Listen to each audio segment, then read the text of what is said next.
Have you ever sent a message, then stared at the screen, waiting for a reply, only to receive a cold, one-word response, or worse, prolonged silence? You ask yourself, did I say something wrong? Is she busy or just not interested anymore?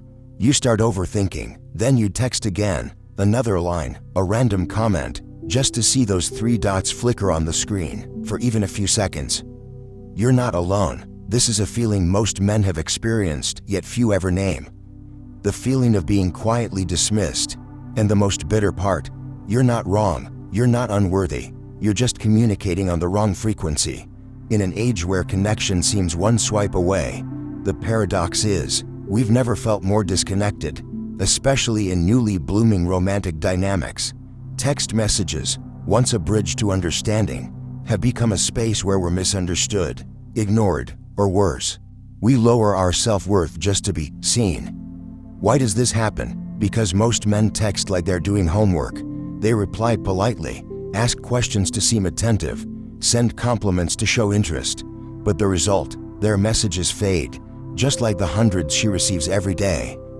Because they write to be replied to, not to be felt. Carl Jung once said, "The modern man suffers from a loss of soul because he lives too much in the outside and too little on the inside." And nowhere is that more obvious than in the lifeless, uninspired, intentionless texts they send. But here's the hidden opportunity. If most men behave this way, then all it takes for you to stand out is to understand differently. You don't have to be smarter. You don't have to be more attractive. You just have to be more present, more intentional. Communicate not just with logic, but with energy. In this series, you'll learn the 3 core principles of conscious messaging, not based on gimmicks, not on manipulative tactics, but on emotional awareness, presence, and mindful connection. These are the ways a man of depth communicates, not to impress, but to truly connect. The 3 principles are: checkmark creating curiosity, checkmark creating anticipation, checkmark and offering compliments with depth. None of these come from the need to make her like you. They arise from an understanding of human psychology, emotional resonance, and most importantly, your relationship with yourself. So if you've ever felt like you did everything right, but still got ignored, this isn't your fault. You simply haven't yet learned to say what needs to be said, in the way her heart is wired to hear. And once you do, you'll no longer need to wait for her to text back. She'll be the one waiting. 1. The message that sparks curiosity, the art of making her want to reply. There's a simple truth that few realize. Women don't respond because you texted right. They respond because you made them want to reply. And the first emotional trigger isn't looks, clever words, or charm, it's curiosity. Curiosity is one of the most powerful forces in human psychology. It's the reason we stay up all night finishing a series, click on clickbait YouTube titles, or check up on an old flame just to see how they're doing. The brain hates incomplete information when something is left open-ended. It will instinctively try to complete the picture. In conversations with women, this is the silent weapon: few words, deep impact. You don't say everything, but you say just enough to make her want to hear more. But here's the problem. Most men kill curiosity with their very first text. "What are you up to? Hope you have a nice weekend. I've been busy all day. Just finished work." All polite, all easy to skip, because they evoke no feeling, open no doors. Texts like these are like offering her a glass of water, clean, safe, but tasteless. In contrast, messages that make her pause all share one trait: they leave a question mark. For example, "I just thought of something, you'd probably laugh if you heard it." "Someone made me think of you today, in a pretty strange way. Dreamt about you last night, woke up still laughing at one weird detail." See the pattern? No specific story, no clear explanation, no complete information, and that gap is what makes her want to fill it in. She'll ask, "What happened? Who is it? What dream?" And that is when you've won. Not because you stirred desire, but because you made her want to join your story. Carl Jung once said, "Until you make the unconscious conscious, it will direct your life and you will call it fate."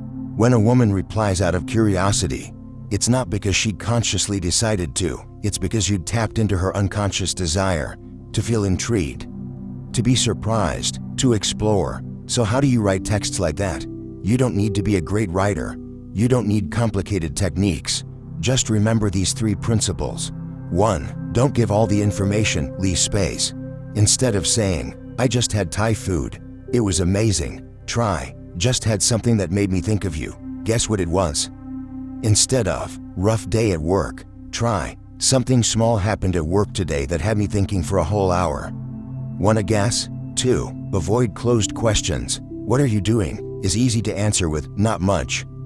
But asking, "If you could disappear from the world for 3 hours today, where would you go?" That opens a doorway to imagination. It invites a story, not just data, and that's what a compelling conversation needs. Free, write like you're telling a story, not conducting an interview. Don't be too serious. Play with language, use images, metaphors, and the unexpected. For example, just walked into a cafe, and first thing I thought was, if you were here, you'd totally choose this window seat I'm sitting in. It's not over the top flirty, but it evokes presence, memory, intimacy. Push pin, and the most important thing, don't try to impress her. Let her be curious about who you are. A man who doesn't rush to explain, who doesn't fill every silence with words, who doesn't send 5 texts just to get one back, that is the kind of man who makes a woman want to know more. He may not say much, but every word he writes carries attention, presence, wholeness. When you understand that curiosity doesn't come from perfection, but from intentional absence, you'll stop trying to score points. You'll just plant a heartbeat in her thoughts. And when you do that, you're not just texting, you're creating influence. 2. The message that creates anticipation. When saying less says the most. There's a paradox in human psychology. What makes us happiest isn't the moment we get something, but the time we anticipate it. We're not addicted to joy. We're addicted to the feeling that joy is just around the corner. That's why people count down the days to a vacation, feel butterflies before a date, or even because of an unread message. Anticipation creates emotion, often stronger than the moment itself. When you understand this, you'll stop trying to impress her through texting. Instead, you'll learn to spark something that she has to wait for. So what kind of message creates anticipation? Not the cliché, "I need to tell you something," left hanging with no context. Making her confused, not playing mind games or fake mystery just for attention, but rather, messages that offer just enough to awaken her imagination, without giving enough to satisfy it. For example, if you knew what I'm about to do this weekend, you'd shake your head and laugh. "I'm working on something that I'm sure you'll never forget, but I can't tell you yet. There's something I've noticed about you for a while now, and I'm wondering whether I should say it." You're not making promises, you're not deceiving, you're not bragging, you're simply planting a gap in her mind, one that she will naturally want to fill in with curiosity and expectation. And once expectation is formed, you already have her attention. You don't need to shout for it. Carl Jung once said, "People are not driven by what they know, but by what they expect." When a woman starts waiting for something from you, even just a follow-up message, you've shifted the dynamic. You're no longer the one hoping for a reply. You've become the one she's waiting to hear from. Creating anticipation is not the same as playing a game of fake mystery. Don't confuse this with manipulation. Anticipation isn't withholding just to frustrate. It's gentle guidance, like the way a great TV show leaves its peak moment at the end of the episode, making you had to click the next one. It takes discipline, it takes knowing when to pause, and it takes understanding exactly how much to give to stir that "I need to know more" feeling. 3 elements of a text that makes her wait. 1. Intentional build-up, not vague teasing. You say just enough for her to sense that something meaningful is coming. And that feeling makes her want to stay in the moment, not miss what comes next. Example, "I've been thinking about a small experience just for you, but the timing has to be right before I can tell you." 2. Visual storytelling. A message that creates imagery turns on her imagination, and when imagination is activated, the mind can't stop. That's the key to anticipation. I once sat in that old cafe. It started raining, and I thought, if you were sitting across from me that day. The whole story might have gone in a completely different direction. Free, don't answer right away. The feeling of waiting only exists when the answer hasn't come. If she asks, "So what is it then?" don't give it all away. Guide her further. "I'll tell you, but only if you guess wrong 3 times. Saying it now wouldn't do it justice. I'll tell you when you least expect it. That's when you stop chasing a reply. You control the rhythm. Why does this work? Because in a world full of noise, instant replies, and knee-jerk reactions, the man who can create silence is the one people listen to most. Women don't just want attention. They want emotionally stirred. They want to look forward to something. They want to feel that subtle chaos of not having full control over how they feel. And the man who can make them feel that way isn't the one who texts the most. He's the one who leaves the most space for emotion to grow. If you're still using messages to stay in touch, you'll be forgotten. But if you use messages to build anticipation, you'll be remembered. Anticipation doesn't require fancy words, just a well-placed pause, an unfinished thought, and that whisper in her mind, I need to know what comes next. When you can reach that place, you don't just have a message. You have presence in her mind. 3. The compliment with depth when she feels seen, not just looked at. Most men believe that complimenting a woman's beauty is the right thing to do. They think that saying something obvious like, "You're so beautiful," "That dress looks great on you," or "You're the most attractive girl here," will make her feel something. But the truth is quite the opposite. These compliments, though well-intentioned, are often harmless and meaningless, not because women don't like compliments, but because they've heard them far too many times, so much so that they become background noise, predictable, repetitive, forgettable. Women don't want to hear what everyone else can already see. They long to be complimented for the things no one notices. They want to feel truly seen. Carl Jung once said, "The deepest wound of the human soul is to be looked at but not seen." And the right compliment is the antidote to that wound. What is a compliment with depth? It's not about appearance. It's a form of recognition of who she is, of the way she thinks, reacts, exists, and impacts the world around her.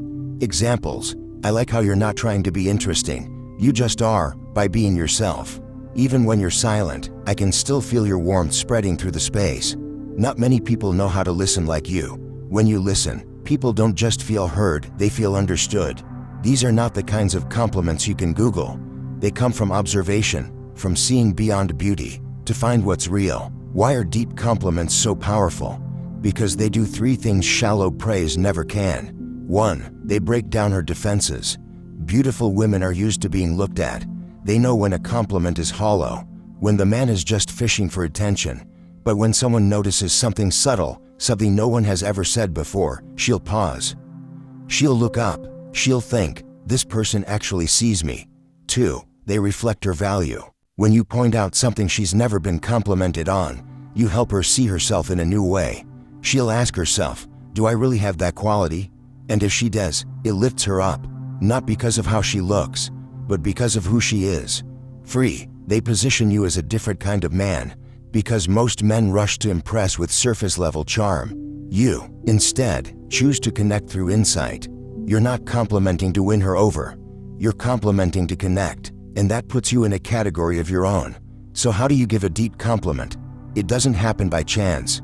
It comes from listening, observing, and feeling. Step 1. Pause and really listen.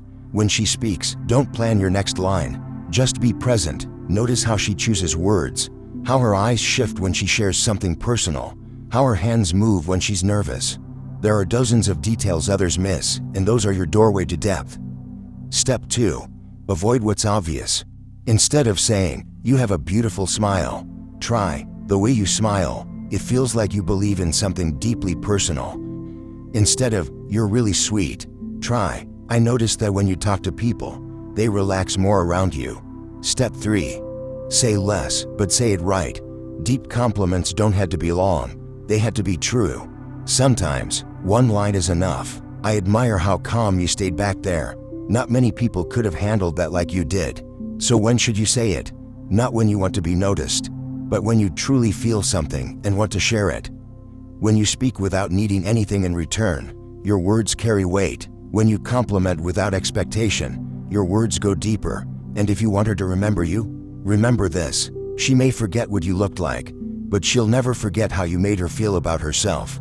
A deep compliment isn't just a sentence. It's a mirror that, for the first time, reflects a version of herself she never fully recognized before. Every message is a mirror. The problem isn't her, it's you. If you've made it this far, One thing is clear, you're no longer texting just to get a reply.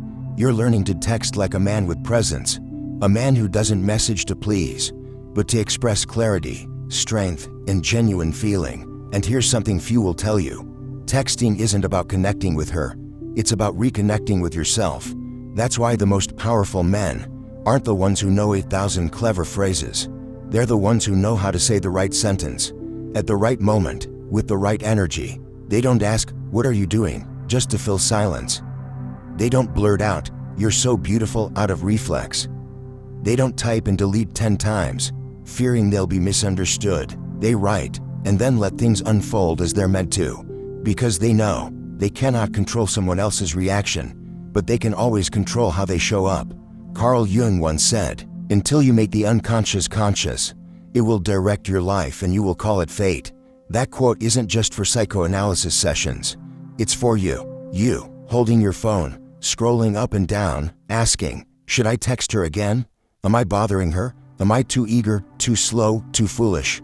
None of these questions are wrong, but if you live in the space of waiting for approval, you will never truly be seen, not by her, but by yourself. A message should never be an effort.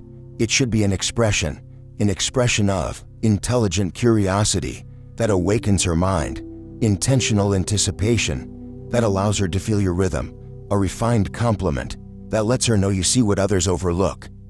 But above all, presence, a kind of energy that makes her feel, "This man is worth replying to." When you message from that place, everything shifts, not just with her, but with every person you interact with. You're no longer reactive, you're no longer seeking attention, you're no longer performing to be interesting. You're simply being yourself, but with more discipline, awareness, and depth. And that calm confidence is what makes you magnetic. Not because you know what to say, but because you know when to speak, when to stay silent, and what actually needs to be said. From today on, treat every message you send as a mirror. It reflects who you are. It reveals what you seek. It generates an invisible field, drawing others closer or pushing them away.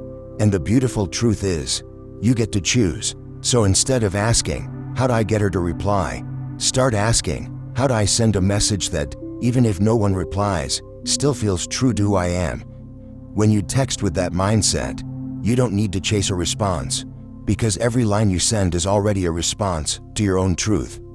And if these words stirred something in you, don't just let it be a good read.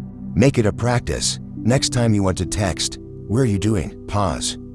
Rewrite it into something that sparks curiosity. Next time you want to say, "You're pretty," wait, notice something truly specific about her, and speak from the heart.